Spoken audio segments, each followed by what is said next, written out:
Muito muito bem, agradecida, pessoal. doutor.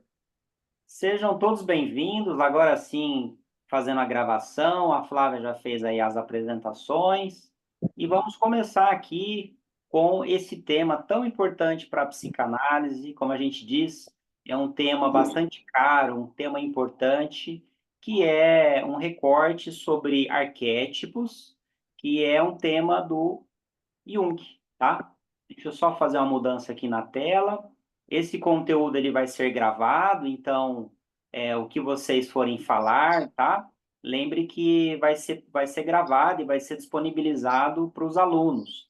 Então, se vocês vierem a compartilhar algum conteúdo pessoal, tenta trocar aí os nomes para manter o sigilo e a gente ficar mais tranquilo aí com relação à privacidade. Deixa eu mudar aqui uma coisinha. Pá, muito bem. Vamos voltar. Agora sim. Nessa abertura, dei uma boa olhada aí para essa imagem que eu montei para vocês. Lembrando que essa apresentação ela é exclusiva para esse grupo de estudos dessa noite, tá?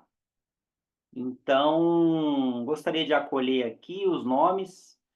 Tem Ana Lúcia Macedo, deixa eu ver se eu consigo aqui.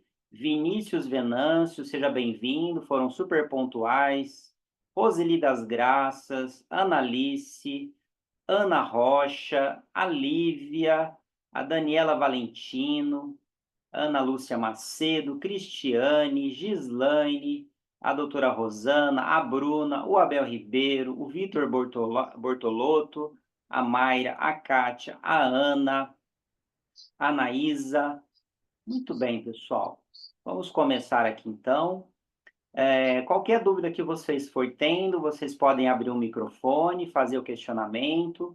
De vez em quando eu vou dar um pulinho lá no chat, eu tenho que sair da tela de apresentação para dar uma olhada, então não vou ver o tempo todo o chat, tá bom? Então quero começar citando essa frase tão importante do Jung, que é: pensar é difícil. É por isso que as pessoas preferem julgar. Olha que frase tão impactante, né? Quantas pessoas são prontas ao julgar e tardias ao pensar? Quantas pessoas à sua volta são muito rápidas para julgar? A psicanálise nos faz o convite a pensar sobre, muito mais do que julgar, pensar sobre.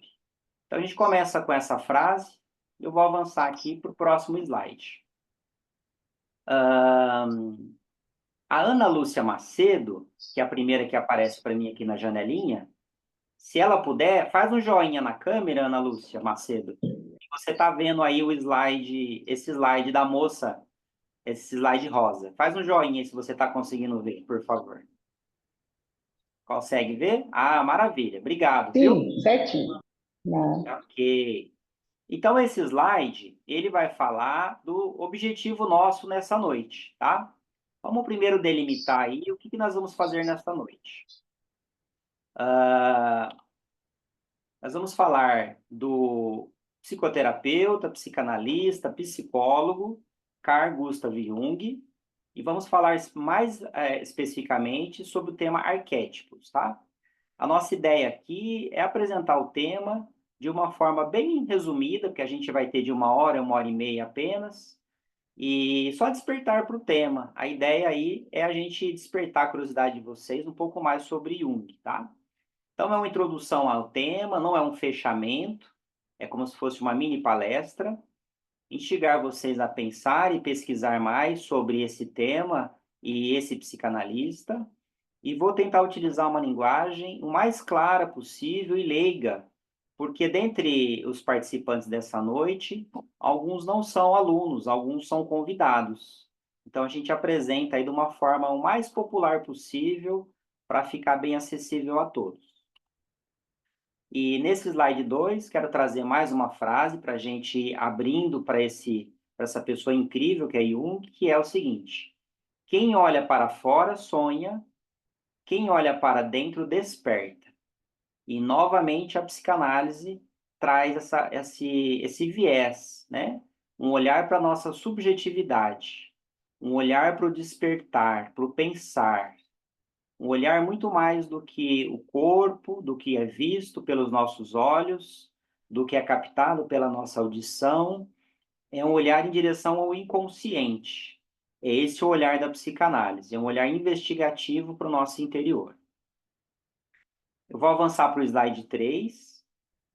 Os conteúdos que eu vou falar um pouquinho essa noite para vocês, eles têm um certo embasamento e um fundo nessas duas obras junguianas, muito importantes, que eu cito nesse início.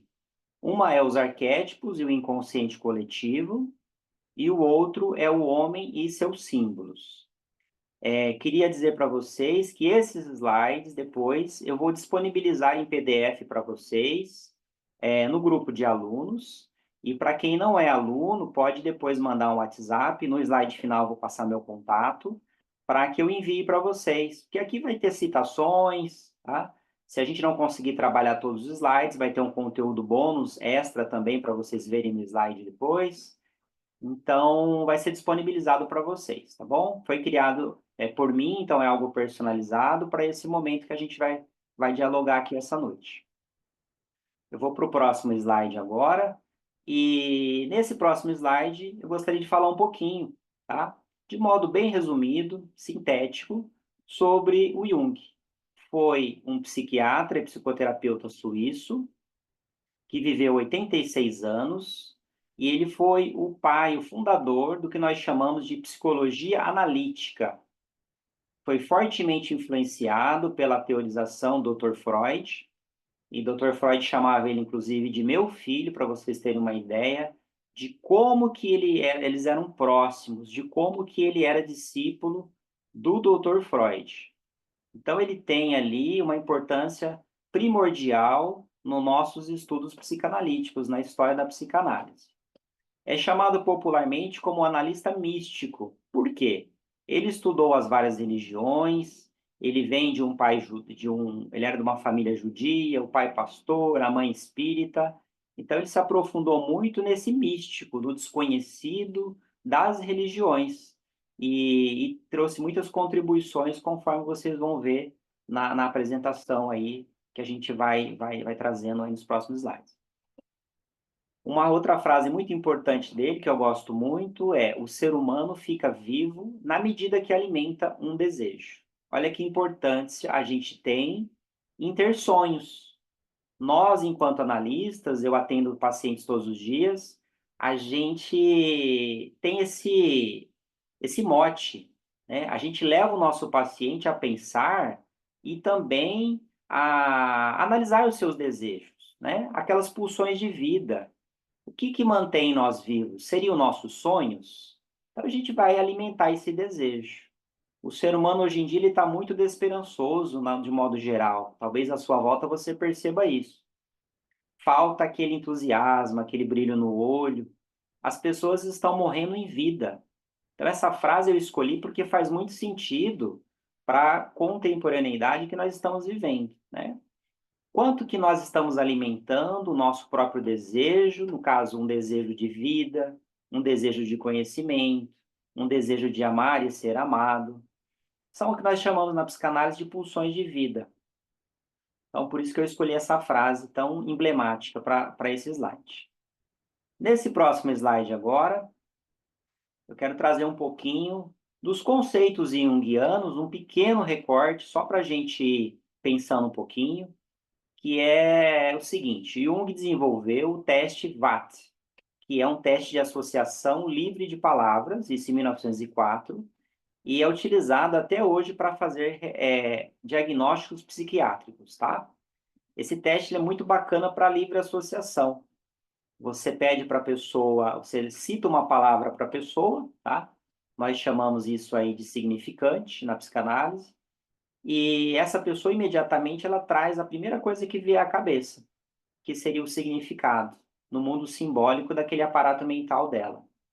Isso é muito bacana, inclusive, quando a gente faz análise de sonhos na psicanálise. Então, a pessoa traz ali um sonho, o paciente, e aí a gente pergunta, né? O que esse símbolo que você me trouxe agora, por exemplo, a pessoa sonhou com cobras, né? Então, a gente vai perguntar para essa pessoa: o que lhe parece esse símbolo, cobras, né? Qual o significado que você percebe nesses símbolos? Então, geralmente, a primeira coisa que vier ali é resultado do inconsciente dela. Não chegou nem a atingir a racionalidade. Então, esse é um teste que tem um fundo muito junguiano. Foi pesquisas que ele fez e elaborou esse teste. Um outro conceito muito bacana de Jung é o conceito de personalidade introvertida e extrovertida. Ele pesquisou bastante naquelas obras que eu citei. Ele vai falar dos 3 níveis da psique, que eu vou comentar no próximo slide. Ele vai falar também dos arquétipos, que é onde eu vou detalhar mais essa noite. Vai falar do conceito de sincronicidade, em que não há nada aleatório, que tudo está conectado, que tudo tem um determinismo. E também do processo de individuação. Esse é um outro termo junguiano, que tem muito a ver com esse crescimento pessoal, com o autoconhecimento e o autorreconhecimento do sujeito. Então, são palavras-chave aí que conectam com a teoria junguiana. Nesse próximo slide, eu vou falar um pouquinho dos 3 níveis de psique que o Dr. Jung ele postulou, tá? Ele vai dizer que a nossa mente tem ali a subdivisão da consciência, do inconsciente pessoal e também do inconsciente coletivo. Então, o que ele agrega mais no apanhado teórico da psicanálise? Inclusive, ele traz ali o fundamento freudiano e ele acrescenta mais ainda o saber das pesquisas dele, a experiência clínica dele, que seria que o inconsciente, além do pessoal, nós temos também o inconsciente coletivo. E para Jung, ele acreditava que o homem não nasce como uma tábula rasa, ou seja, como uma folha em branco. Para ele, nós chegamos no mundo munidos de padrões de comportamentos que foram formados a partir de repetições, de experiências vividas por várias gerações e que ficaram guardadas no nosso inconsciente coletivo. Então, aqui fala um pouquinho desse inconsciente coletivo. É algo que nós nos conectamos para abastecer a nossa mentalidade, nossa mente, e nós também inserimos informações. Por isso que se chama-se coletivo. Eu vou dar uma olhadinha agora aqui no chat, antes de avançar um pouquinho para os slides. Se alguém quiser abrir o microfone, fazer alguma colocação. A ideia não é trazer uma enxurrada de conteúdo para vocês. A ideia é trazer aí um conteúdo leve, descontraído, para que vocês tenham aí um pouquinho mais de conhecimento sobre esse psicanalista. Então, o pessoal aqui do chat está dando os parabéns aqui para os professores. Deixa eu ver o que mais. A minha mãe, Simone. Então, tá ali a Vinícius e a mãe Simone no único aparelho. Muito bem. Isso, muito bem. A Naísa, ela pergunta, né? Equivale à tópica de Freud essa divisão? Olha, o Jung, ele veio pós-Freud, né? Então, nós diríamos que equivale, sim, à tópica 2, né?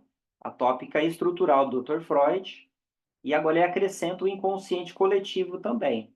Então, sim, ele congrega com o saber freudiano de base, complementando ainda mais com o saber dele, tá bom, Naísa?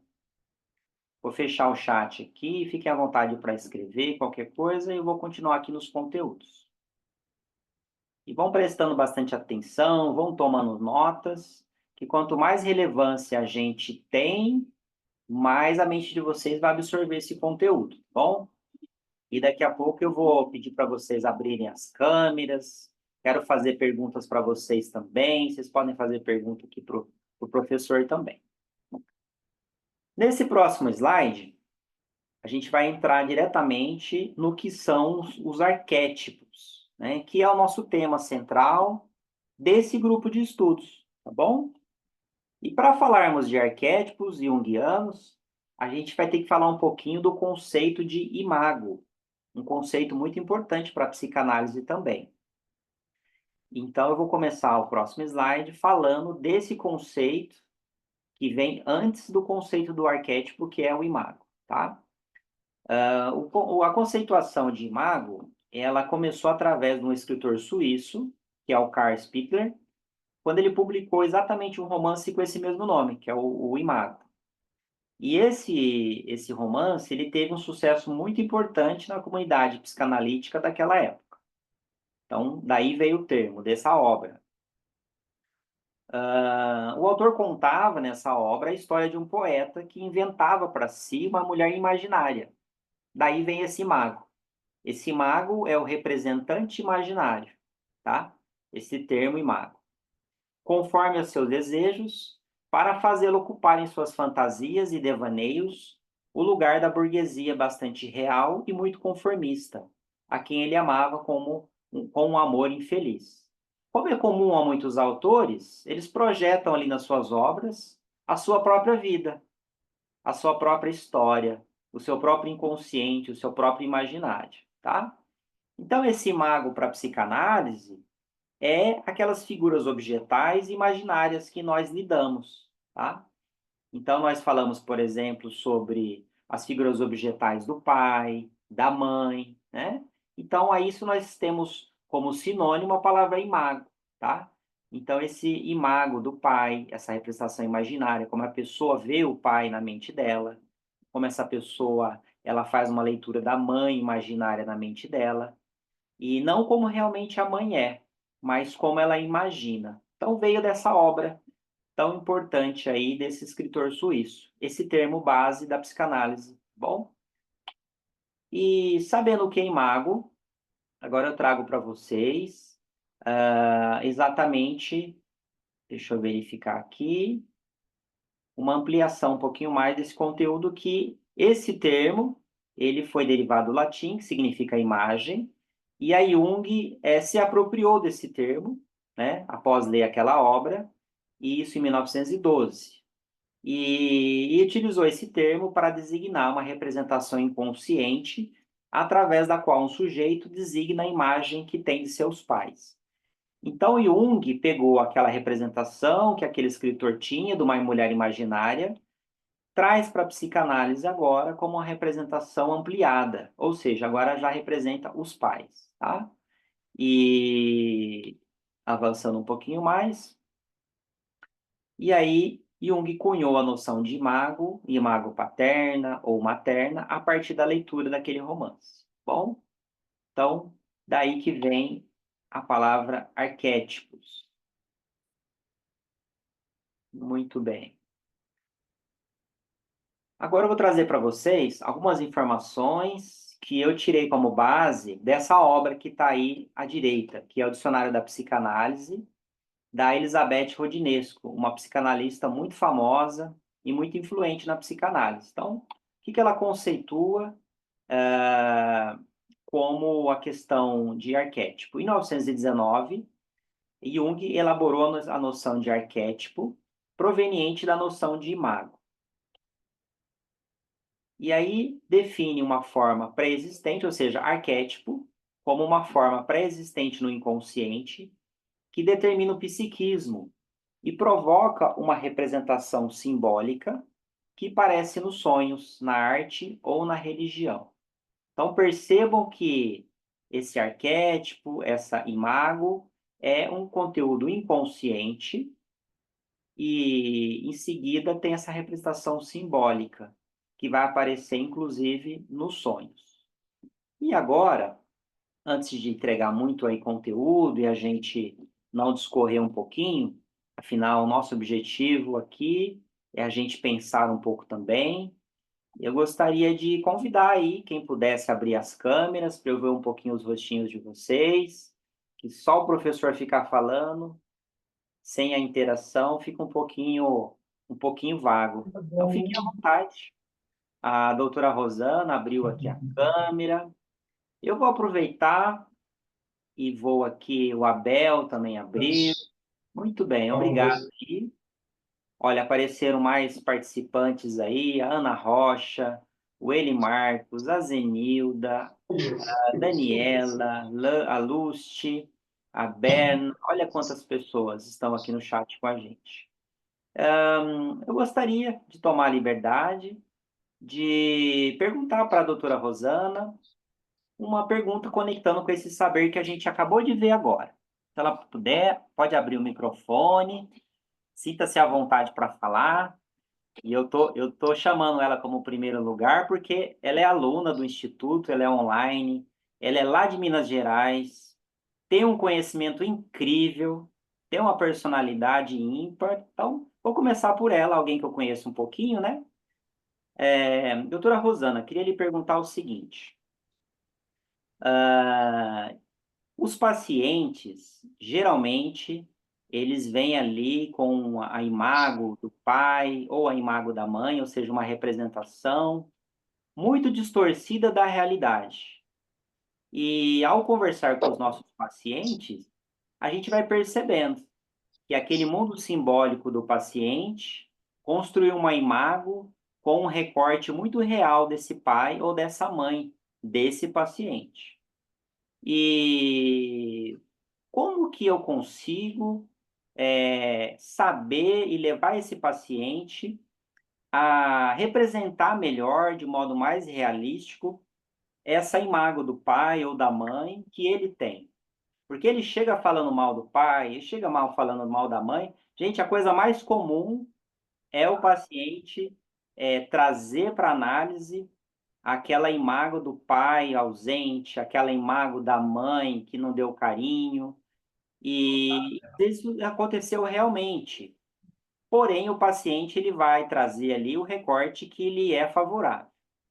Queria perguntar para a doutora Rosana, lembrando que não tem certo, não tem errado, não está valendo nota, a gente está aqui para pensar junto.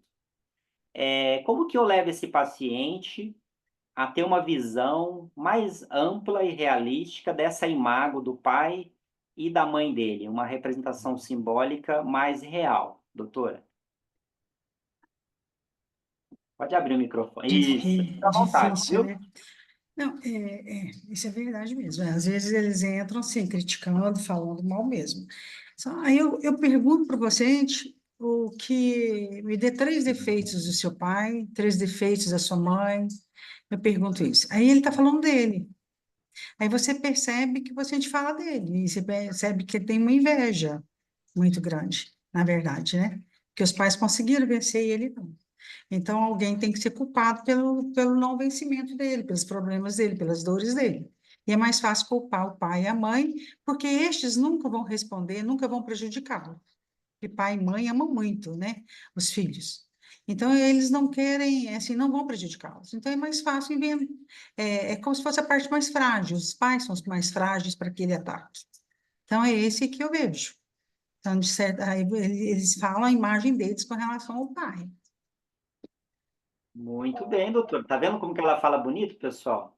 Ela é muito inteligente. A doutora nos traz, então, e a gente vai atuar com perguntas.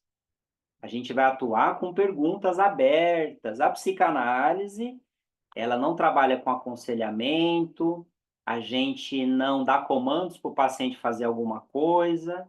O nosso objetivo é levar o paciente a pensar. E dentro dele, ele vai ter a melhor resposta que faz sentido ao simbolismo da mente dele. E como que eu faço isso? Olha, Sócrates nos ensinou isso lá atrás, com o questionamento socrático. E a psicanálise pegou esse saber, né? Nós vamos fazer perguntas. A mãe do filósofo Sócrates era parteira, e ele se tornou parteiro do conhecimento. Ele dizia lá que aos discípulos que ele não ensinava nada para os discípulos dele. Ele simplesmente trazia para o exterior o que estava dentro do interior daquelas pessoas. E a gente faz a mesma coisa com o paciente. A gente vai atuar com perguntas abertas, tá? A gente não vai fazer pergunta que responda sim ou não. A gente vai fazer perguntas abertas, né? A doutora trouxe para a gente a questão de citar 3 coisas. E me permita ampliar ainda mais essa potência dessa pergunta, doutora. A gente pode colocar assim, olha, cite as características que você gosta no seu pai, sem limitar a quantidade. Deixa aquela mente trabalhar, deixa aquela mente buscar ali o que ele quer citar, se é 1, se é 2, se é 3, se é 10. A gente não fecha o escopo, tá? Deixa essa mente funcionar ao máxima potência. E então, ela trouxe muito bem. Vamos atuar com perguntas. Quando a gente pergunta, a gente aciona ali as nossas cadeias associativas, a gente monta o pensamento, a gente cruza os referenciais e a gente amplia aquela visão simbólica que nós temos sobre algo. Algo que a gente chama, então, de imago, né? Ou a gente chama de arquétipo também, que eu vou ampliar um pouquinho mais sobre arquétipos daqui a pouco. Bom, então até esse momento, que fique claro para vocês a conceituação de imago e a origem desse termo, e a importância desse termo e a aplicação desse termo na psicanálise, tá? Então, quando a gente diz, olha, a imago paterna, a imago materna, a gente está se referindo à representação simbólica que esse sujeito tem do seu pai e tem da sua mãe. E agora, como provocação, como a psicanálise é disruptiva, eu quero fazer uma pergunta retórica para cada um de vocês. Nós estamos aqui em 33 por enquanto. Qual a representação que você tem do seu pai dentro de você até hoje? Qual a representação que você tem dentro de você referente à sua mãe? É uma representação que tem um viés mais positivo? É uma representação que tem uma linha mais negativa? É só uma provocação para que o seu inconsciente se abra e que você pense um pouquinho sobre isso. E a gente vai avançando aqui, eu vou perguntando mais algumas coisas para vocês, tá bom? A Anaísa pergunta aqui no chat, essa imago pode ser de outras referências que não o pai e a mãe? Sim, pode ser. Jung postulou com relação à figura paterna e materna. Porém, imago pode ser outros representantes também, tá bom? Não precisa de ser exatamente só o pai e a mãe. Lá no início, era a mulher a qual ele idealizava, o autor. Depois, Jung trouxe a questão do pai e da mãe, mas pode ser aplicada a outros representantes também e figuras objetais importantes na nossa ontologia, na nossa história. Eu vou voltar aqui um pouquinho agora para os slides. Isso, e vamos avançar aqui. Pessoal, essa obra que está à direita, nesse slide ainda, que é o Dicionário da Psicanálise, é uma obra riquíssima. Então, é uma terceira bibliografia que eu estou indicando e citando, né? É uma obra riquíssima. Essa especificamente, ela vai detalhar vários termos psicanalíticos, sabe? É um saber maravilhoso essa obra. Vocês acham ela para comprar? Ela não é uma obra barata, ela é física. E eu tenho ela na versão online, tá? Para consulta. Inclusive é ótimo, né, a gente consultar algo em PDF, porque você acha rapidinho, né? Você coloca ali a palavra, ele vai lá e pesquisa. Então, depois vocês vão ter o meu contato. Caso vocês queiram esse dicionário de psicanálise na versão em PDF gratuitamente, eu mando para vocês. Vocês vão mandar o WhatsApp e eu mando para vocês. Pode ser no WhatsApp, pode ser lá no Instagram, que eu vou passar depois também, e eu passo para vocês. A minha ideia é compartilhar com vocês, sem medidas, porque a gente cresce muito quando a gente colabora um com o outro, né? E eu fui presenteado em algum momento com esse dicionário na versão online, e tenho maior alegria de poder compartilhar com vocês que queiram pesquisar outros termos também, inclusive o termo imago, porque lá ele vai estar mais detalhado ainda, tá bom? Que foi a dúvida aí que vocês estavam tendo. Vamos avançar para o próximo slide. Na teorização de Jung, e especificamente agora sobre arquétipos, eu trago para vocês que os arquétipos constituem o inconsciente coletivo simbólico de toda a humanidade, conforme a gente falou lá atrás. E os arquétipos correspondem a padrões universais basilares da psique humana, tá? É algo que é primordial, algo que é primitivo, que vem primeiro, tá? Então, o arquétipo é algo que está na nossa base da psique humana. Os arquétipos constituem uma espécie de consciência informacional, com sons, imagens, palavras, personagens, sensações. O escopo ele é muito amplo, tá? Essa representação é tudo aquilo que a gente consegue aferir pelos sentidos, é tudo aquilo que a gente consegue sentir. Esse é o escopo informacional que corresponde ao arquétipo. E os arquétipos, eles funcionam como uma via dupla, em que nós, como seres humanos, informamos essa base informacional do inconsciente coletivo, mas também somos abastecidos com essas informações na constituição da nossa mente. Confesso para vocês que é um conceito bastante abstrato. Para alguns pode ser muito difícil nesse momento de conceber esse tema, tá?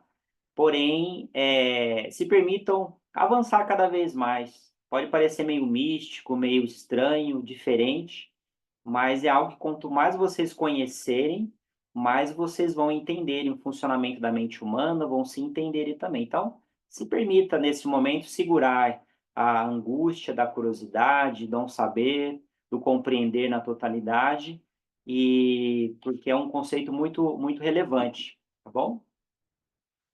Professor, no senso comum, a gente pode dizer que arquétipo pode ser usado, por exemplo, da seguinte forma: olha, o arquétipo Einstein é um arquétipo de inteligência, é um modelo de inteligência. Quando eu falo, a pessoa se parece, a pessoa é um Einstein, né? Eu não preciso de ficar explicando muito, porque no imaginário popular, a pessoa já sabe quem é Einstein, quais atributos que estão inseridos nele, ao que corresponde aquele modelo. Então, isso seria um exemplo de arquétipo, quando a gente já tem esse saber ali, e esse saber é muito amplo, né? E ele é muito mais do que a nossa geração. É esse substrato informacional do arquétipo que eu estou comentando, tá? Esses modelos que nós temos na nossa mente. Um outro arquétipo que eu queria citar de exemplo, o arquétipo rockstar, né? Aquele é o roqueiro. É um arquétipo comum de morrer cedo, exatamente pelo estilo de vida. Geralmente tem problemas ali com adicções, né, com as drogas, e tem como paradoxo viver cercado de fãs, mas morrer na solidão. Olha só. Então, quando eu falo arquétipo rockstar, todos esses atributos se conectam com esse representante, tá? E vou exemplificar com mais um modelo, o arquétipo trator, né? Esse aqui eu uso às vezes das minhas sessões, atendendo alguns pacientes, né? Tem pacientes que são verdadeiros tratores.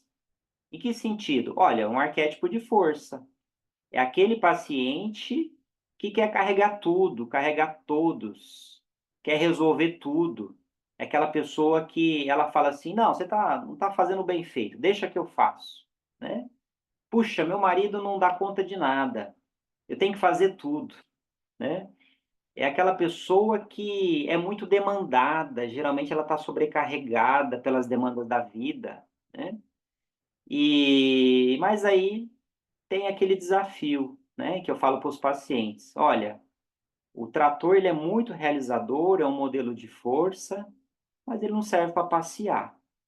Então são pessoas geralmente que não relaxam na vida. São pessoas que estão sempre sobrecarregadas, com muita pressão. Geralmente somatizam com dores nas costas, dor de cabeça, exatamente devido a muitas demandas. E é muito comum essas características com relação à estrutura psíquica, psicanalítica do neurótico obsessivo. E como nós temos pessoas que chegam para análise sobrecarregadas, não estão dando conta mais de tantas demandas. Então, essa pessoa está funcionando praticamente como um trator, tá? Então, para exemplificar um pouquinho desses modelos que nós temos na nossa mente, modelos imaginários, tá bom? Eu vou abrir o chat aqui novamente, deixar essa imagem de fundo. Anaísa, quando o retrato é inverso, ao invés de ter uma visão negativa, ter uma visão otimista demais, a ponto de negar os defeitos dos mesmos. Sim, exatamente, Naísa. é muito comum, às vezes, a pessoa ela está numa polaridade de escassez ou de excesso, ou seja, ela vai estar ali fazendo uma leitura das situações, do mundo, das pessoas, da sua própria vida, de si, uma leitura muito polarizada, muito radical. Então, ela vai ser assim, 8 ou 80, né? Ou vai ou racha. A psicanálise, com as sessões, geralmente o paciente ele vai buscando um ponto mais equilibrado. A gente chama isso de homeostase. Ela vai buscando um equilíbrio em tudo na vida dela.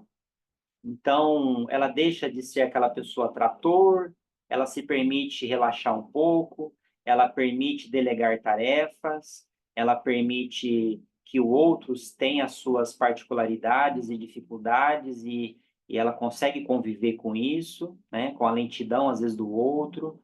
E então, esse retrato ele pode ser sim, de modo totalmente inverso, bom? Ele pode ser de um ponto até outro. E os dois casos causam um sofrimento psíquico gigantesco, tá? É aquela pessoa que, às vezes, no relacionamento, ela é totalmente ausente e passiva. É aquela pessoa que, como se diz no popular, fala amém para tudo, né? Ah, tá tudo bom, com medo de desagradar o outro. E a outra pessoa traz para a sessão, puxa, o meu marido é um banana. O meu marido, ele não toma iniciativa. O meu marido não tem projetos. Meu marido não tem ambição. O meu marido só quer ficar ali vendo o jogo dele, só quer ficar no videogame, só quer ficar deitado no sofá. Então, o marido, com medo de desagradar, acaba ali tendo esse comportamento que ele acha que é o melhor para aquele relacionamento. E a mulher, na verdade, ao fazer tudo, quer que o marido se toque. Ela quer que o marido, né, tenha o simancol. E às vezes um está funcionando numa polaridade oposta à outra, e no final um está fazendo uma leitura, uma comunicação totalmente, está se comunicando totalmente errado, e o outro está compreendendo errado. Bom, esse imago pode ser de outras referências, que eu já respondi também. Tem a Daniela traz, que tem ali a representatividade mais para o lado negativo, e a Ana Rocha traz que trouxe ali, ela teve magos ali de pais maravilhosos, muito bom, Ana Rocha. Olha, você se inclui aí no grupo da exceção. Puxa, como seria bom se tivéssemos pais maravilhosos, pais ali que estivessem presentes, pais que fossem suficientemente bons, né?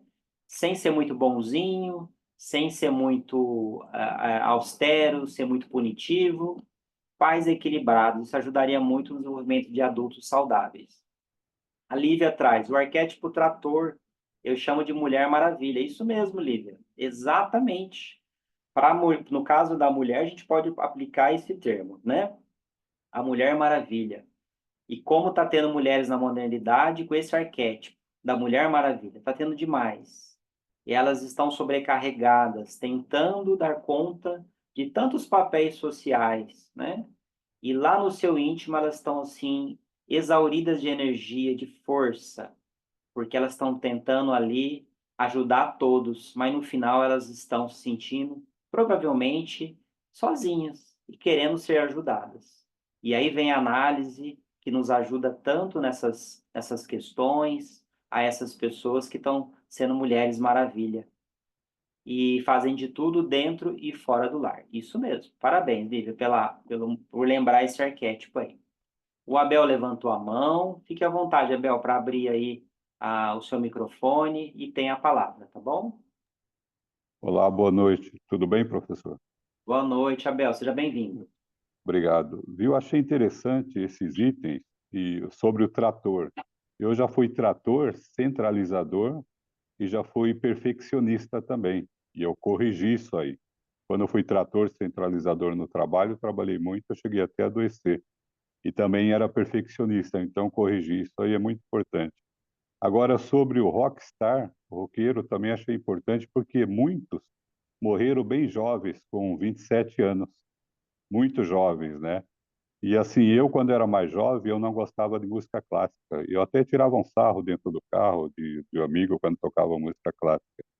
E uma pessoa falou assim para mim, Abel, fecha os olhos colocou um rock bem alto. Aí ele falou, abre os olhos. O que que você sentiu? Eu falei, eu senti euforia. Ele falou, fecha os olhos de novo. Colocou uma música clássica. Aí falou, o que que você sentiu? Eu falei, eu senti entusiasmo. E na época eu não gostava de música clássica. Então, daí para frente, eu comecei a gostar de música clássica. Então, realmente, o rock ele é muito pesado e realmente ele faz mal, até, né, se for ver bem a fundo mesmo, né? E a clássica, não, deu entusiasmo. Entusiasmo é vida, né? É o bem mesmo, né? Muito Então, bem, Abel. Obrigado aí essa é a contribuição. pela contribuição. Muito bom, olha só. Então, o Abel já foi ali, aquele modelo mais do trator que eu comentei, o arquétipo do trator, o arquétipo do herói que quer salvar todo mundo. Muito bem. E aí, em algum momento, ele teve ali uma pessoa que foi muito assertiva e muito psicanalítica, né? Levou ele a sentir, fez perguntas para ele. Olha o poder, como marcou o Abel e trouxe transformação. Quando a gente leva o outro a sentir, quando a gente não julga o gosto, igual ele não julgou o gosto do Abel, ele fez pergunta, né? Ele fez ali um experimento, ele fez uma testagem. E o Abel se permitiu conhecer e sentir algo diferente. É esse o trabalho que nós fazemos com os nossos pacientes. A gente leva eles a sentir, a se permitir num ambiente protegido, sem julgamento, em sigilo, e traz resultados assim cada vez mais expressivos. E não é em vão que a psicanálise é uma profissão de status atualmente, com amplo reconhecimento, e cada vez mais as pessoas estão aí estudando e ampliando e aplicando esse saber. Eu aproveito essa abertura aqui que a gente teve com a Bel aí, para dar boas-vindas para mais algumas pessoas aqui. A Giovana Destro, uma aluna incrível aí que nós temos, a Gisele, a Gislaine, deixa eu ver quem mais, a Neide também, eu percebo aqui na tela, o Samuel, Gislaine, a Berna, sejam todos muito bem-vindos aí, tá bom? Se eu esqueci algum nome, me perdoem aí, a Flávia também. Eu vou avançar para o próximo slide, pessoal, depois a gente vai conversando um pouquinho mais. Olha que slide incrível que eu preparei para vocês. Eu queria confessar para vocês que preparar um slide para mim é um movimento de vários dias. Eu vou tendo ideias, eu paro em frente ao computador, faço um slide ou dois, aí eu acordo com alguma. É assim que eu preparo as minhas aulas, eu preparo as minhas palestras. E esse slide foi um exemplo disso, tá? Então, eu quero que vocês sintam o simbolismo desse slide, percebam que vai despertar em vocês essa imagem da mulher tirando selfie. E vou soltar aqui os próximos elementos. Dentro de arquétipos, a gente vai começar falando de um arquétipo junguiano chamado self, tá? Foi conceituado ali pelo Jung, agora já dentro da psicanálise, tá? Quando a gente fala do arquétipo self, na visão psicanalítica, eu não estou me referindo necessariamente àquela pessoa tirando uma selfie, que virou aí um neologismo, né? Tá tão aplicado hoje, é um conceito tão usado aí no senso comum. Para a psicanálise, o self, ele vai muito além da pessoa tirando uma foto de si própria. E eu vou explicar para vocês, na visão psicanalítica, o que que o arquétipo self significa, tá? Muito bem. Olha esse bebezinho, que lindo.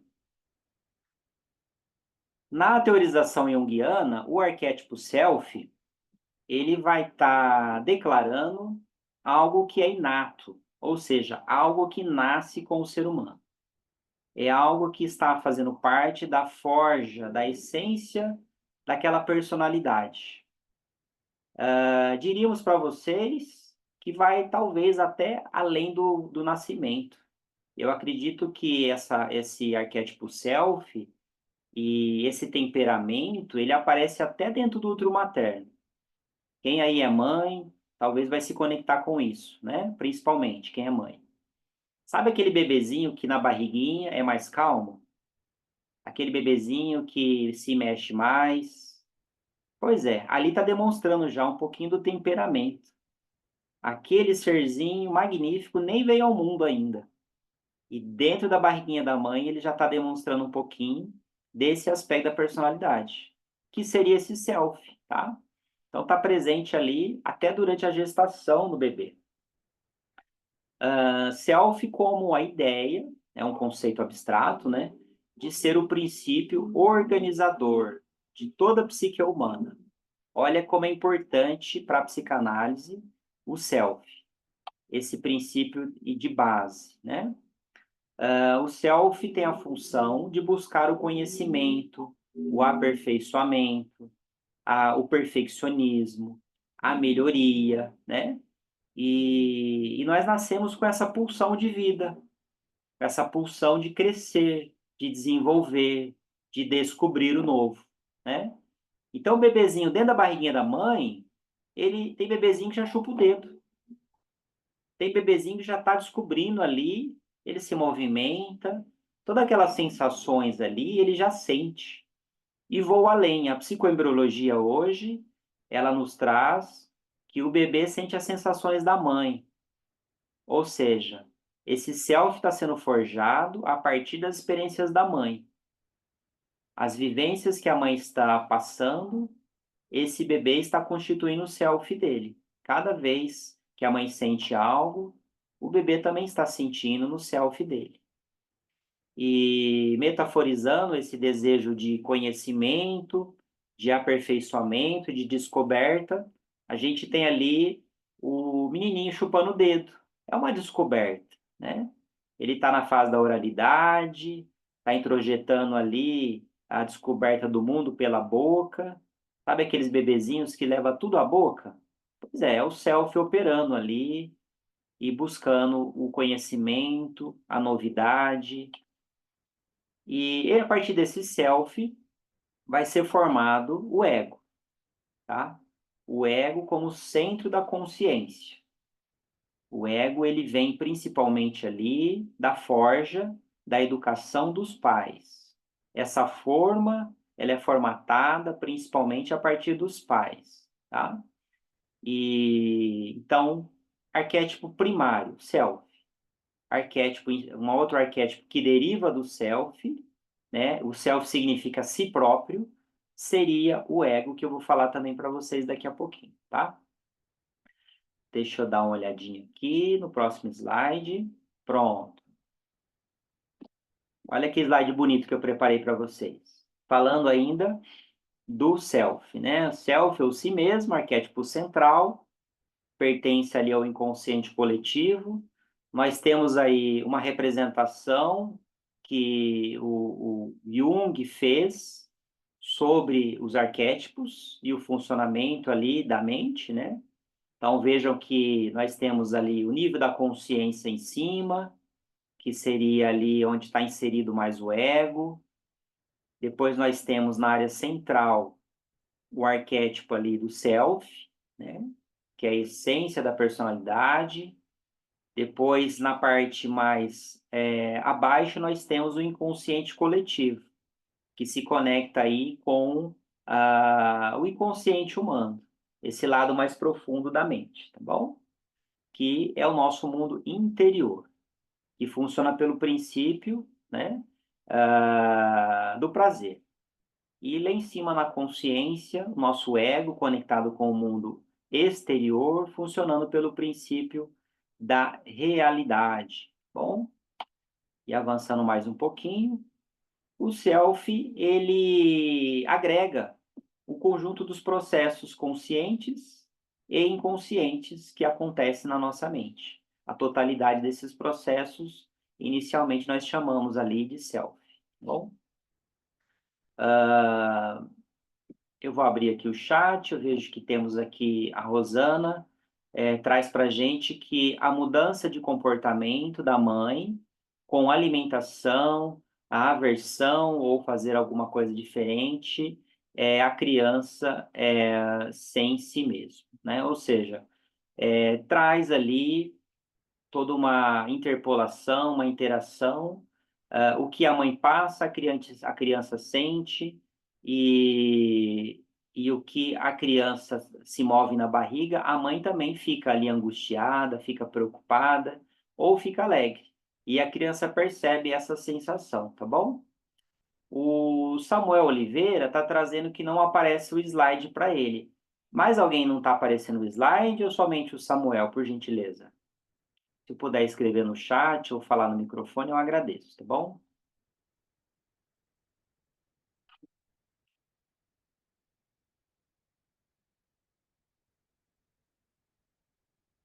Finaliza para mim aí. Vocês estão vendo o slide?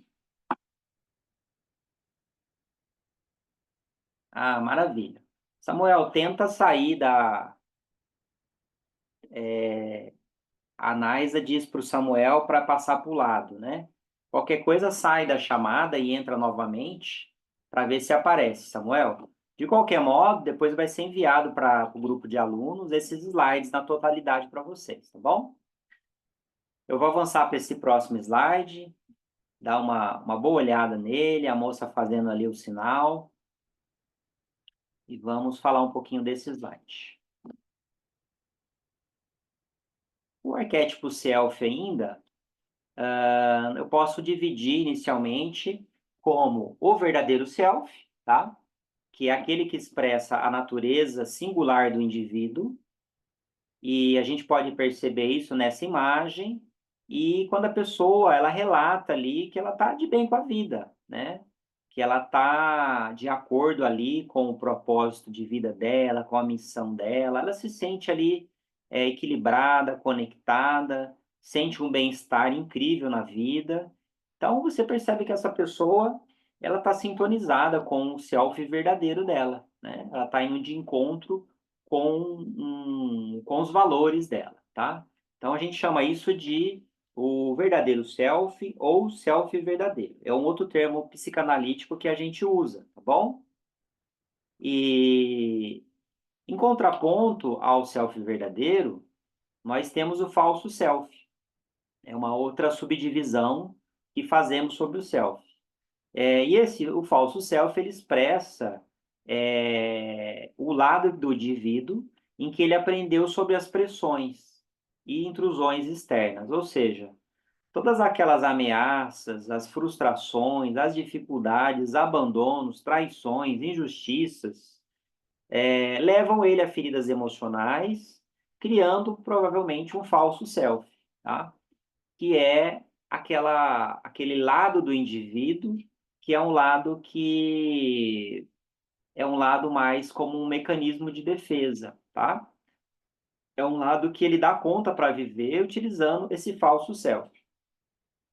Então, a gente pode citar um exemplo nas pessoas que têm o transtorno narcisista de personalidade, que é muito comum elas estarem operando ali no falso self, tá? Ou no self falso. E por quê? São pessoas que têm um egoísmo, são pessoas que manipulam, que tiram vantagem, são pessoas que utilizam técnicas de vitimismo, são pessoas que não ligam muito para o fator humano da outra pessoa. Então, nesse caso, a gente diz que está tendo uma preponderância do falso self e o self verdadeiro está adormecido ou inexistente, tá? Então, é um entendimento aí sobre self, tá bom? Agora, uma perguntinha para vocês. As pessoas que você mais convive são pessoas que te impactam muito na tua vida, positivamente, negativamente, que impactam a sua qualidade de vida, a sua percepção sobre a sua vida, impactam nos seus resultados sobremaneira. Essas pessoas, elas estão operando mais no self verdadeiro ou elas estão operando mais no falso self? Eu vou mais além.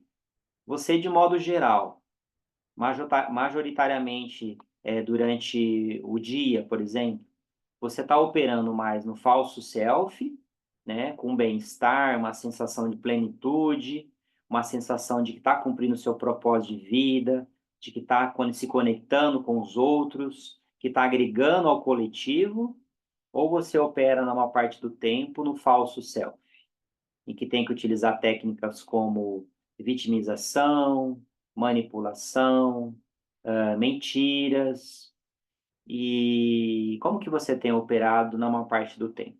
É só um questionamento para você pensar também, tá bom? Eu vou abrir aqui o chat, deixa eu ver aqui de novo. Tatatã. Muito bem. Muito bem. Se alguém quiser abrir o microfone e fazer algum questionamento, fica à vontade, tá bom, pessoal?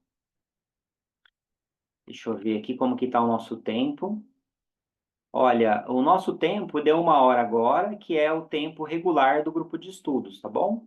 Mas para quem quiser ficar online, eu vou continuar passando mais um pouquinho, tem poucos slides pela frente, o tempo voa, né? Eu vou passar um pouquinho mais aqui do conteúdo para quem quiser ficar aqui conectado, tá? Deixa eu passar aqui. Quero falar agora de um próximo arquétipo importante junguiano, que é o arquétipo do ego, tá? O ego ou eu, né? Tem autores que vai chamar ego, tem autores que vai chamar eu. Esse arquétipo, ele é um arquétipo muito importante para a psicanálise, né? Que é o arquétipo que é construído ao longo do nosso desenvolvimento, tá? Das nossas fases na psicanálise, chamamos de fases psicossexuais. E conceitualmente nós temos ali a fase oral, a fase anal, a fálica, a latência e a genital. E durante esse processo a gente vai adquirindo habilidades, nós temos desafios e nós vamos evoluindo como seres humanos, de engatear, balbuciar, andar, falar, né? Até a autonomia em que nós conseguimos trabalhar, nós temos nosso próprio relacionamento, a gente constitui a nossa família.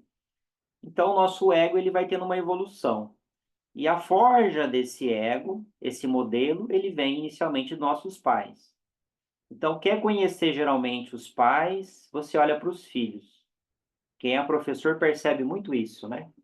A gente começa a conversar um pouquinho com a criança, com o adolescente, a gente já começa a inferir como que é o lar, porque o modelo veio, né? O modelo veio das imagens ali, parentais, veio da mãe também. Então, esse ego ele é constituído a partir dessas figuras, né? Pode ser os pais substitutos também, não precisa ser exatamente. A gente está falando de função paterna ou materna, né?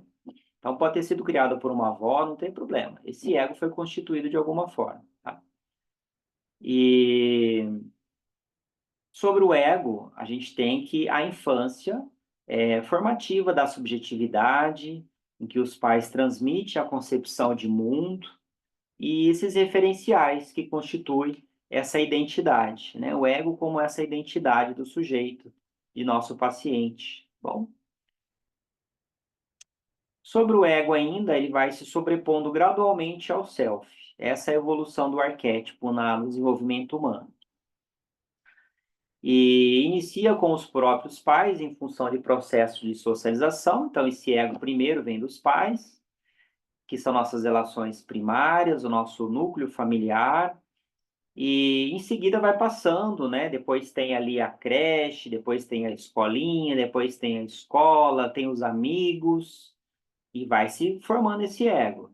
Depois a pessoa começa a trabalhar, e aí esse ego ele vai cada vez mais se desenvolvendo na medida que o sujeito vai tendo referenciais diversos, ele vai pegando esses modelos. Então, o contexto a qual nós somos criados, que nós somos gestados, faz toda a diferença na formatação desse ego. Até meados dos 3 anos de idade, vai se desenvolvendo, tá? Principalmente até o 2º, 3º ano, esse ego, ele é muito desenvolvido pela mãe. A criança até o 2º, 3º aninho, a mãe é tudo. Ela está em simbiose com a mãe. A criança praticamente vê a mãe como uma extensão dela. Então, a participação da mãe no cuidado, na atenção, no foco durante a gestação e pós-nascimento, nessa primeira infância, é primordial na construção egóica. É muito importante. Uma mãe que tenha um olhar atento e que seja suficientemente boa sobre esse ser humano, sobre essa vida que está nascendo ali, que está crescendo, tá? E a reflexão muito importante que a gente tem que ter é: quantos adultos que parecem crianças ainda, né? E aí a psicanálise nos convida a fazer uma investigação clínica de como que foi a infância desse adulto, né? E onde foi formatado esse ego. A diferenciação entre as forças do ego e do self definirão a consciência sobre a própria individualidade, né? Então, o ser humano, ele vai estar ali sempre fazendo ali escolhas que vão em direção aos seus impulsos, às suas realizações e desejos primários, egoístas, e o ego que negocia com a realidade, em que eu começo a levar o outro, o fator externo, em que eu estou inserido numa coletividade, como que eu não posso fazer tudo, eu não posso ter tudo. Então, o ser humano está sempre fazendo essa diferenciação, esse balanceamento do que eu posso, do que me convém, do que não vai causar conflito, do que vai me trazer crescimento. E essa consciência, essa negociação o tempo todo dentro de nós vai construindo a nossa individualidade, vai construindo a nossa individuação, vai construindo a nossa maturação psíquica enquanto seres humanos. Muito bem, pessoal. Com essa imagem de fundo, eu vou abrir aqui, deixa eu ver aqui, deixa eu ver aqui o que mais. Muito bem. Vou abrir aqui um pouquinho, a gente está finalizando praticamente. Alguém quer fazer alguma pergunta? Se vocês não fizerem, eu vou fazer uma perguntinha para vocês. Quero ouvir a vozinha de vocês aí. A gente tem praticamente mais 2 slides só que eu preparei para hoje. O Abel ergueu a mão, pode abrir a fala aí, Abel, fica à vontade. Olá, professor. O senhor falou um pouco sobre narcisista, né? Isso. E falou um pouquinho aí, o que deu a entender que tinha até uma máscara também. E assim, no Instagram, muita gente está falando sobre narcisista e gente que não é do ramo, tipo, né? Nem psicanalista e nem psicólogo. Fala muito no Instagram sobre narcisista. Até a Maiara e Maraísa lançou uma música sobre narcisista, né? Então, eu queria saber o seguinte, se com o tratamento da psicanálise, a pessoa que é narcisista, ela se cura, tipo, tira essa máscara e fica conscientizado e deixa de ser narcisista. E se ele tem grau também, né? De narcisismo deve ter grau, um grau menos elevado, mais elevado. Porque pelo que o pessoal fala, que não é do ramo, no Instagram, tudo, eles falam que não tem cura o narcisista. E eu, assim, na minha opinião, eu acho que com o tratamento das sessões de psicanálise, deixando a pessoa conscientizado, eu acho que tem cura. Então, essa é a minha dúvida que eu queria tirar com o senhor aí. Muito bem, Abel. Uma pergunta muito pertinente aí para esse tema. Bom, causa espanto quando eu digo em sala de aula, em palestras, que todos nós somos narcisistas. As pessoas ficam me olhando assim, com aquele olho estatalado, espantado, né? Eu falo, olha, todos nós somos narcisistas. Nós nascemos narcisistas. O bebê, ele tem um narcisismo primário, que nós chamamos na psicanálise. E por que causa espanto? Porque no senso comum, as pessoas têm ali o arquétipo de narcisista no imaginário popular é um, mas a psicanálise nos convida a entender mais sobre o narcisismo, né? O narcisismo, ele, na medida certa, ele nos protege. Então, o bebê, ele nasce com o narcisismo primário, que é o desejo de vida, ele se coloca em primeiro lugar. Ele quer mamar, ele quer a presença da mãe o tempo todo, ele quer ali o acalento da mãe, né? Então, o narcisismo primário, ele traz uma preservação da vida. Ele é necessário. Se nós não tivéssemos o mínimo de narcisismo, a gente não escovava os dentes, a gente não escolhia aquela roupa do dia, a gente não tomava banho, a gente não procurava análise. O narcisismo inicial, como mecanismo de sobrevivência, ele é salutar, ele é essencial. Aquele narcisismo saudável como pulsão de vida. em que a gente se olha de um modo saudável, com protagonismo sobre a nossa vida, em que a gente não se vê um ser humano que é capacho da sociedade, alguém que é suplantado pelo meio. A gente tem um mínimo de amor próprio. Esse é o narcisismo saudável que todos nós temos que ter. E esse narcisismo fala do nosso estado de ego. O ser humano ali, o paciente que está com o ego fragilizado, ele está com o narcisismo, aquela libido como energia de vida baixíssima. Ele está com um complexo de inferioridade ali instalado e ele se deixa ser levado. Não tem um mínimo de narcisismo ali. A pessoa fica receosa do que vão pensar dela, ela tem medo do que ela vai falar, né? Então não tem um mínimo de narcisismo ali. Na psicanálise, a gente difere o narcisismo primário ali do narcisismo secundário. O secundário é aquele mais evolutivo, em que o bebê vai se desenvolvendo, a criança, o pré-adolescente, o adolescente, né? Adulto. O secundário é aquele narcisismo realístico, em que eu me vejo inserido numa sociedade, em que eu não posso ter tudo o que eu quero, não posso fazer tudo o que eu quero, eu não posso realizar todos os meus desejos, porque eu tenho que levar em conta que eu estou inserido no coletivo, que há regras, há protocolos. Então, eu tenho um narcisismo em que o meu nível de consciência é um nível de consciência mais equilibrado, tá? Então, esse é o narcisismo que a gente evolui para ele, ou deveria evoluir. Agora, quando a pessoa não evolui para esse narcisismo mais maturado e equilibrado, ela tem o narcisismo patológico. A patológico, sim. Aí é o transtorno narcisista de personalidade, TPN. Esse daí é aquele que é a patologização do narcisismo. Esse é aquela pessoa que ela não liga a mínima se ela vai prejudicar alguém, ela não tem escrúpulos.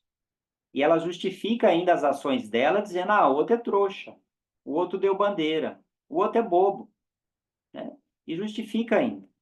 E ela não sente culpa do que ela faz, né? Então, ali nós temos a patologização. Professor, tem cura? Olha, se fosse uma doença física, teria cura. Mas a psicanálise a gente não trabalha com a cura. A gente trabalha com o alívio do sofrimento. A gente trabalha com a minimização dos sintomas. Cura é quando a gente tem uma doença física ali e você cura aquilo. Então, por que a gente não fala em cura? Porque o ser humano ele chega na análise com algumas demandas. Aquilo ali é tratado, aquilo ali é elaborado, ele consegue lidar de uma outra forma mais saudável, desenvolve um novo arsenal ali na mente dele e vai evoluindo ali para de um modo mais equilibrado. Bom, mas passa um tempo, surgem novas demandas na vida. Tem um luto, alguém que morre, tem um acidente, tem um trauma, tem alguma coisa que vai evocar uma ferida emocional do passado. E aí vem novas demandas. Então não tem cura. A gente está sempre com demandas. A nossa vida é um eterno ser frustrado. A primeira grande frustração ali, trauma, é o nascimento. Estava tão quentinho ali no útero materno, a gente tinha tudo, né? Então é um grande trauma. A nossa vida é uma sucessão de pequenos microtraumas, em que a gente naturalmente vai desenvolvendo a resiliência, tá? E a análise nos ajuda nesse trabalho da resiliência, que é o lidar com as dificuldades, as vicissitudes da nossa vida. Então, a análise ajuda? Ajuda muito, ajuda muito. Talvez o narcisista patológico, ele não vai procurar análise, porque ele se basta, ele se acha que para ele está ótimo, que ele não precisa de ajuda, né? Agora, quem que vai procurar análise? As vítimas do narcisismo, né? É a esposa, é o funcionário, a funcionária do chefe narcisista patológico, é aquela fiel daquela denominação religiosa que tem um líder religioso narcisista patológico. Essas pessoas vítimas, elas vão procurar ajuda. E elas vão cada vez mais saber lidar com essa pessoa que não reconhece a sua questão, o seu transtorno, né? E então a análise ajuda e ajuda muito, muito mesmo. Bom, não sei se eu respondi, Abel, se eu enrolei muito, se eu te confundi mais. Se eu te confundir mais, eu fico satisfeito, porque essa é a ideia da psicanálise, é levar a pensar mais ainda, né? Bom, pessoal, a nossa ideia aqui, como eu disse, eu vou passar um slide agora, os últimos slides. A nossa ideia aqui é despertar vocês para o tema, não é terminar o assunto, tá? Eu vou só ler esse último slide aqui e vou passar a palavra depois para o Instituto, tá bom? Esse último slide aqui é uma mensagem que... Deixa eu fechar aqui. Pronto. Existiu uma psicanalista russa chamada Lu André Salomé. Ela é pioneira aí como mulher na psicanálise, estudou psicanálise em 1911, aos 50 anos de idade. Então, quem está estudando psicanálise aí, ou está pensando na psicanálise, tem o fator idade avançado, não se preocupa, viu? Eu tenho alunos de mais de 60 anos, atualmente estudando no Instituto. Então, não se preocupa com o fator idade, não. E a Lu André Salomé, ela era amiga pessoal do Dr. Freud, mas eles eram muito próximos. Se encontravam presencialmente e, como era comum naquela época, por cartas também. Então, ela traz para a gente um texto muito bonito, que eu trago o recorte para vocês agora. Não tenha necessidade de nada. Não tente adequar a sua vida a modelos.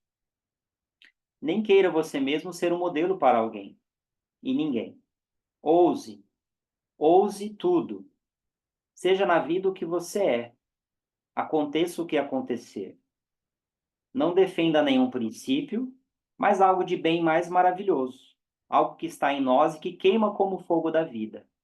E aí vai pensando, o que você tem dentro de você, que é algo muito maravilhoso, que está dentro de você e queima como o fogo da vida, né? Cada um vai chamar isso de um nome, uns vão chamar de amor, né? Então, paute a sua vida, seja ousado, pautando nesse fogo da vida que é o amor, ou alguma outra coisa que faça sentido para você. E use isso como modelo, algo primário como o amor. Esse texto da Lu Salomé, eu utilizei quando eu fui o representante de turma, quando eu me formei na psicanálise, e eu li esse texto durante a formatura e escolhi para passar para vocês aqui, tá bom?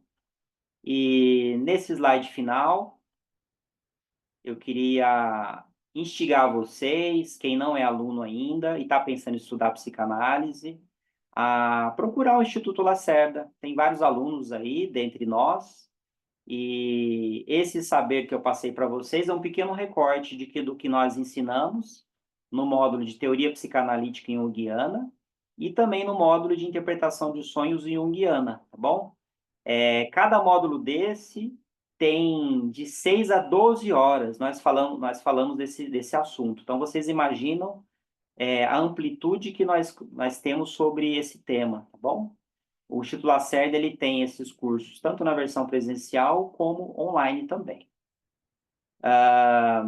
Passo para vocês também agora um desafio, que é para que vocês utilizem esse saber, né? Para que vocês ensinem para alguém, apliquem na tua vida, porque senão, conforme o Herbert Ebbinghaus nos ensinou, a gente esquece 95% em 30 dias, se a gente não revisar, se a gente não ensinar e a gente não aplicar.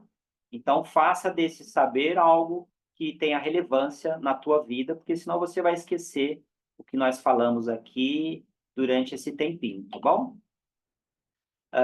Nesse slide aqui, depois vocês vão receber, eu coloco algumas formações que eu tenho para instigar vocês de que a psicanálise é uma formação continuada e mais do que um curso, é um percurso que a gente tem que estar sempre ampliando para poder entender melhor a mente humana e ajudar as outras pessoas.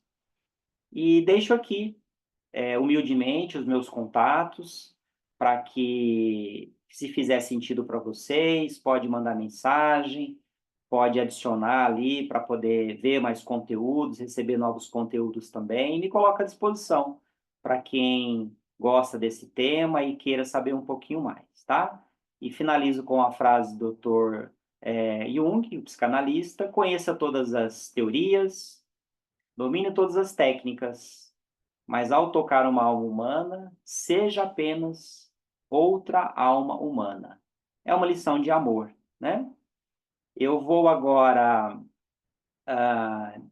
finalizar aqui o compartilhamento dos slides. Se vocês quiserem tomar nota aí do WhatsApp, pode tomar nota. E vou finalizar aqui e vou pedir para vocês, se possível, abrir as câmeras de vocês para que eu tire um print. Depois eu passo a palavra aí para o Instituto, só para eu depois postar aí essa imagem tão bonita da participação de vocês. Então, se puder abrir a câmera, eu agradeço, para que vocês saiam bem bonitos aí nessa selfie. Isso. Olha que bonito, né? A todos que ficaram aí até o final. Agradeço também, Gisele. Agradeço também a Kátia. Olha, eu vou dar um print agora. Quem quiser fazer um joinha, quem quiser fazer algum sinal aí, fica à vontade. Ó, 3, 2, 1. Deixa eu ver se captou.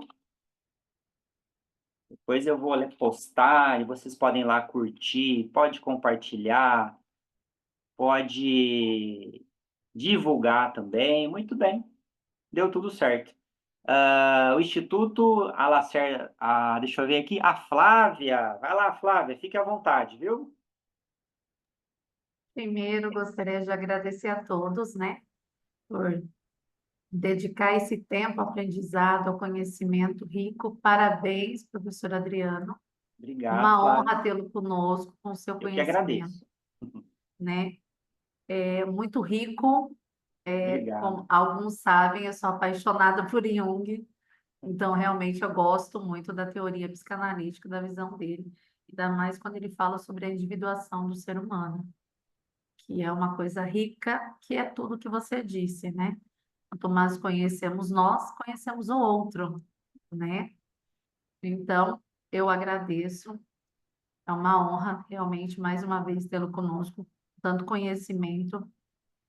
Agradeço a cada aluno, os alunos novos, e aí eu queria abrir, até peço a permissão para o professor Adriano, que acredito que tenha algumas perguntas no chat, Claro.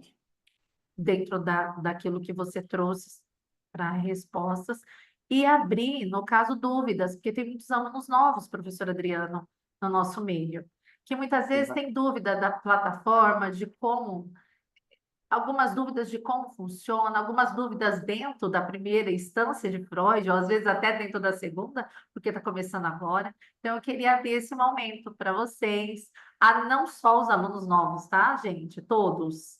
Aqueles que começaram ontem, mas aqueles que começaram também há um ano atrás. Então, fica Gente, pelo amor de aberto Deus, onde que eu falei? para Onde vocês tirar eu... dúvida, tá ok? E, professor, responder as perguntas do chat, por gentileza. Sim, olha, a Terezinha escreveu ali que está estudando já há 9 meses, está muito contente. Que bom, Terezinha. Eu acho que eu não lecionei para você ainda. Tomara que a gente consiga se conhecer aí, tá bom? Eu adoro conhecer os alunos. Fala que cada aluno para mim é um livro que eu quero conhecer, conversar, interagir. A gente aprende muito. O Eli Marcos agradece, eu também te agradeço muito, viu, Eli Marcos? Quero te conhecer aí em algum momento da nossa jornada. O Samuel está há 2 semanas, seja muito bem-vindo, Samuel. E deixa eu ver o que mais. A Berna começou agora, seja muito bem-vinda, Berna, viu? A Kátia é de Sumaré, ainda vou conhecer o Polo de Sumaré, ainda é recente, né? O doutor Lacerda que iniciou lá, breve, quem sabe ele me convida para lecionar em Sumaré também, eu vou conhecer vocês aí. Bom, conforme a Flávia disse, podem abrir o microfone, podem fazer qualquer pergunta, não está valendo nota, não está valendo sorteio do 1.000.000, está valendo vocês serem ousados, se permitirem aprender um pouquinho mais e podem trazer aí alguma dúvida que vocês tenham, viu?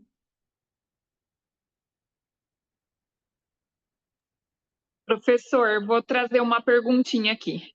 É a Claro. Lívia, boa noite. Seja bem-vindo, Lívia.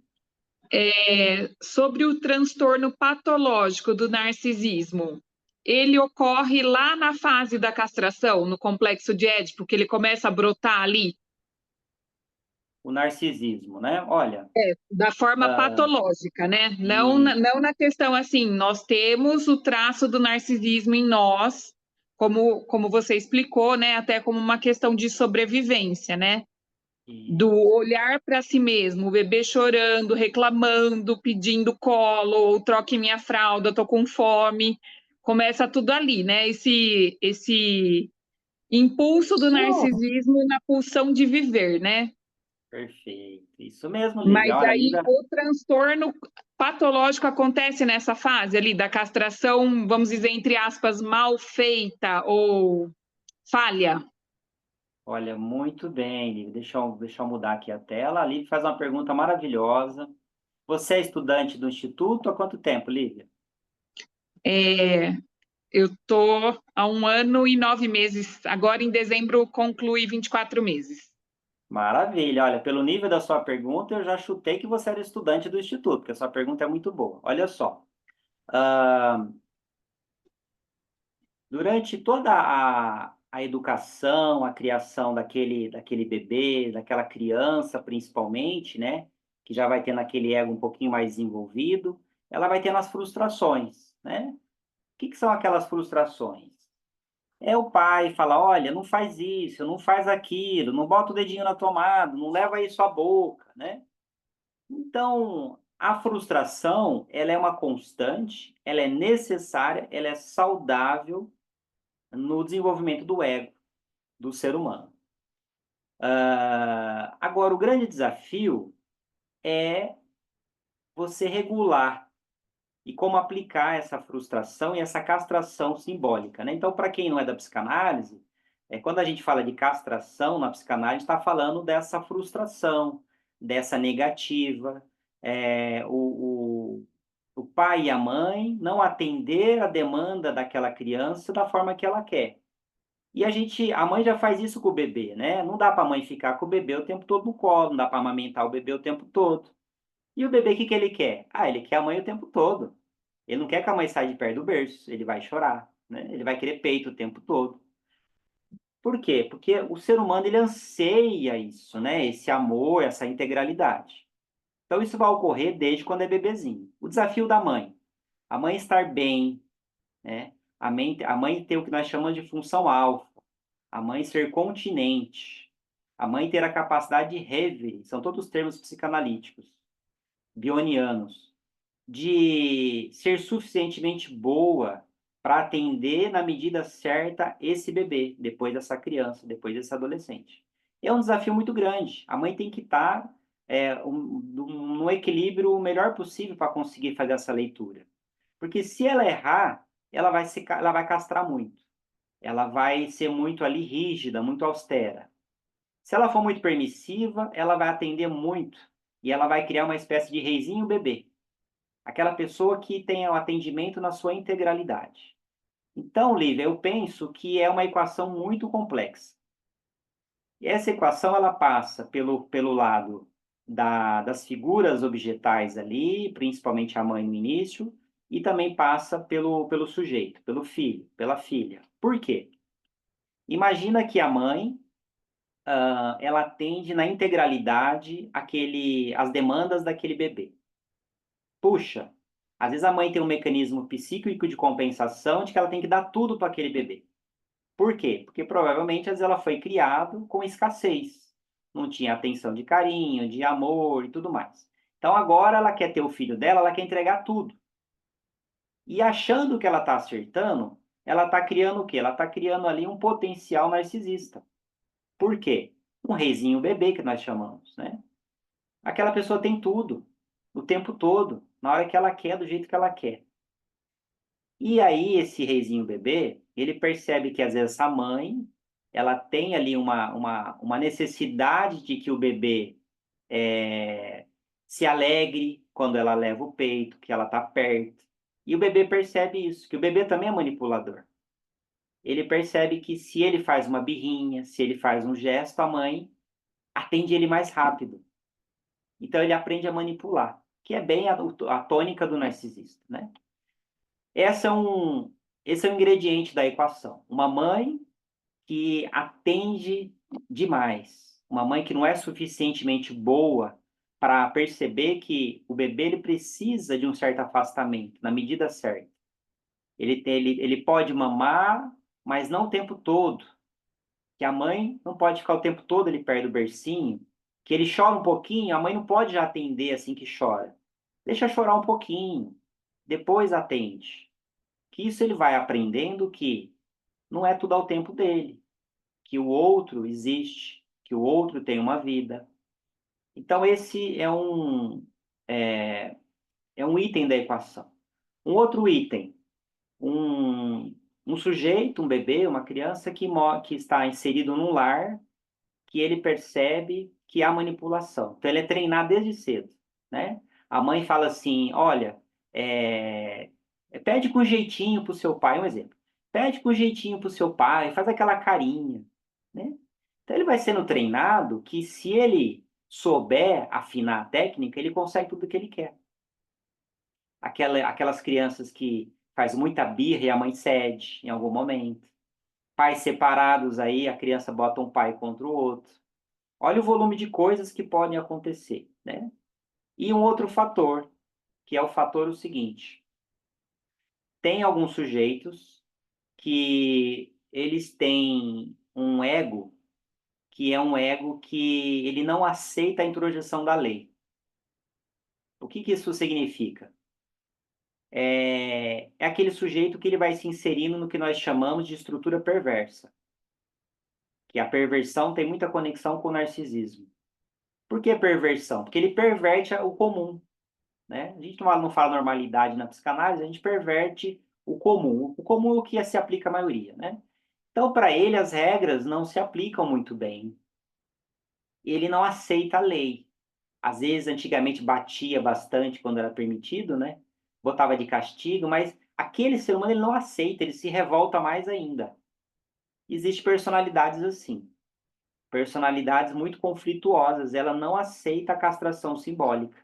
Aquilo não serve para fazer com que ela se conscientize do princípio da realidade.